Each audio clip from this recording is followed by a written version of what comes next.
Hello friends, welcome to स्तंभ classes. आज हम ऐसे महान स्वतंत्रता सेनानी की बात करेंगे जिसने मुगलों के विरुद्ध संघर्ष का मार्ग अपनाया और मुगलों से कभी भी संधि करने के बारे में सोचा भी नहीं, जिन्होंने इतिहास में मेवाड़ रक्षक और मेवाड़ केसरी के नाम से जाना जाता है। आपने सही सोचा है, आज हम महाराणा प्रताप के जीवन के बारे में बात करेंगे।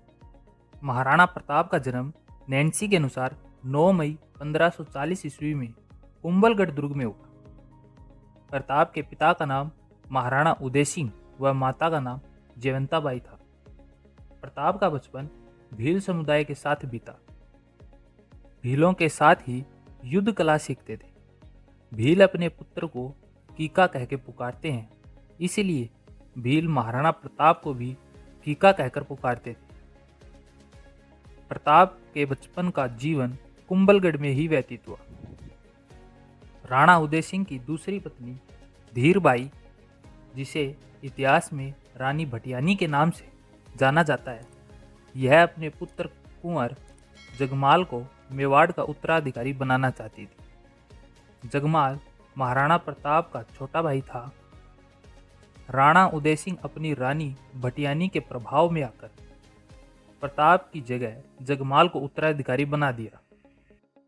लेकिन जगमाल पिता के दाह संस्कार में नहीं गया, तो कृष्णादास चूड़ावत ने प्रताप की कमर में राजकीय तलवार बांधी। इस प्रकार महाराणा प्रताप का 28 फरवरी 1572 ईस्वी में गोगुंदा में राज्याभिषेक हुआ। कुंभलगढ़ दुर्ग में जगमाल को राजगद्दी से हटाकर उन्हें महाराणा प्रताप को कुंभलगढ़ दुर्ग में राज्याभिषेक हुआ। तो इस प्रकार महाराणा प्रताप मेवाड़ के शासक बने। इससे जगमाल नाराज होकर अकबर की शरण में चला गया। वह आजीवन मेवाड़ का शत्रु बना रहा। 1572 ईस्वी तक सभी राजपूतों ने अकबर की अधीनता स्वीकार कर ली थी। मुगल सम्राट अकबर बिना युद्ध के प्रताप को अपने अधीन लाना चाहता था, इसलिए अकबर ने प्रताप को समझाने के लिए 4 बार शांति अभियान भेजा था। प्रथम शांति अभियान 1572 में जलाल खां को भेजा, लेकिन महाराणा प्रताप को आत्मसमर्पण कराने में असफल रहा। दूसरा शांति अभियान 1573 में आमेर के राजकुमार मानसिंह को भेजा। दोनों की मुलाकात उदय सागर झील के पास हुई, लेकिन वह भी राणा को अकबर की अधीनता स्वीकार कराने में असफल रहा। तीसरा शांति अभियान अक्टूबर 1573 में फिर से आमेर के राजा भगवंत दास को भेजा गया, लेकिन वे भी असफल रहे। चौथा शांति अभियान दिसंबर 1573 में टोडरम के नेतृत्व में भेजा गया। यह भी महाराणा प्रताप को अधीनता स्वीकार कराने में असफल रहा। अंत में अकबर ने युद्ध से महाराणा प्रताप को बंदी बनाने की योजना बनाई और आखिर वो युद्ध की घड़ी आ ही गई। 21 जून 1576 ईस्वी को हल्दी घाटी का युद्ध हुआ। हल्दी घाटी का युद्ध गोगुंदा और खमनोर का युद्ध भी कहा जाता है। इस युद्ध में मेवाड़ की सेना का नेतृत्व महाराणा प्रताप ने किया। महाराणा प्रताप की तरफ से लड़ने वाले एकमात्र मुस्लिम सरदार हाकिम खां सूरी थे।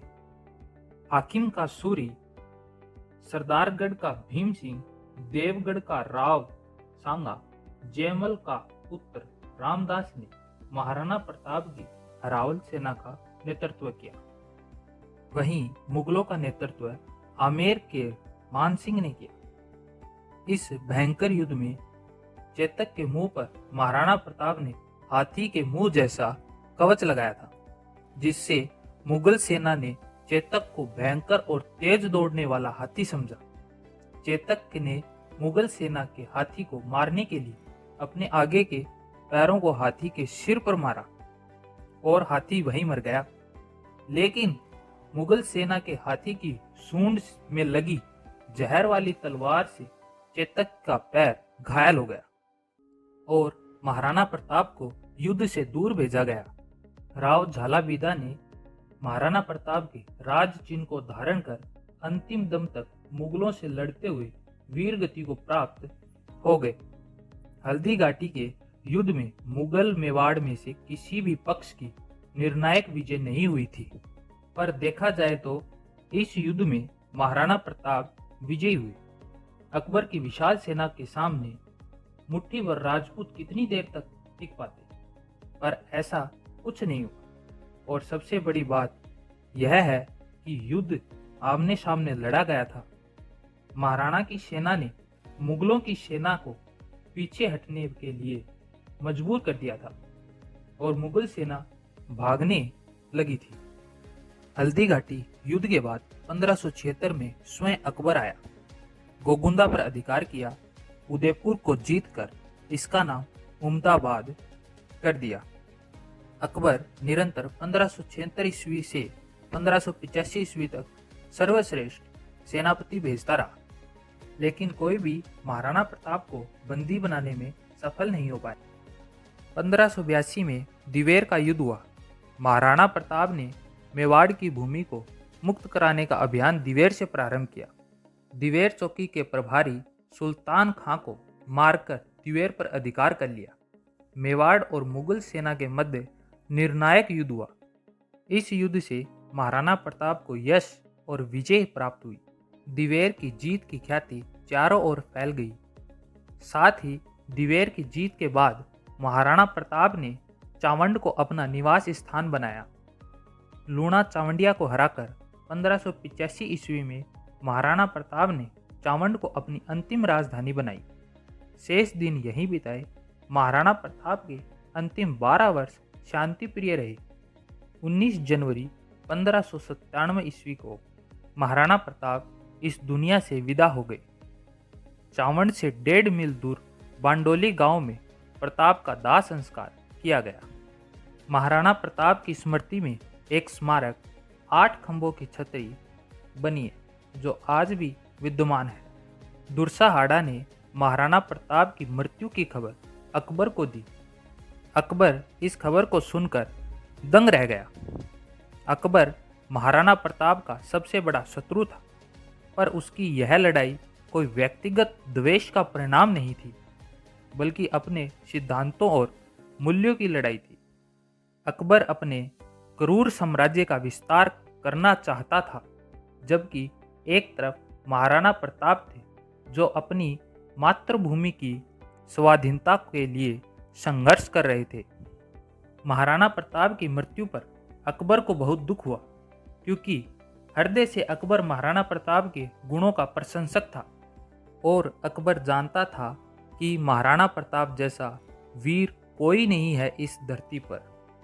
अकबर की उस समय की मनोदशा पर अकबर के दरबारी दुर्साहाड़ा ने अपने ग्रंथ विरुद्ध छत्री बावनों में महाराणा को छत्री बताया है और बावनों अकबर को बताया है। इसमें अकबर को महाराणा से छोटा बताया गया है। अगर आपको वीडियो के माध्यम से महाराणा प्रताप को पढ़ना अच्छा लगा है तो वीडियो को लाइक, शेयर और चैनल को सब्सक्राइब जरूर कर दें। साथ में नोटिफिकेशन बेल आइकन को ऑन कर दें ताकि चैनल पर डाली गई वीडियो की जानकारी सबसे पहले आप तक पहुंचे।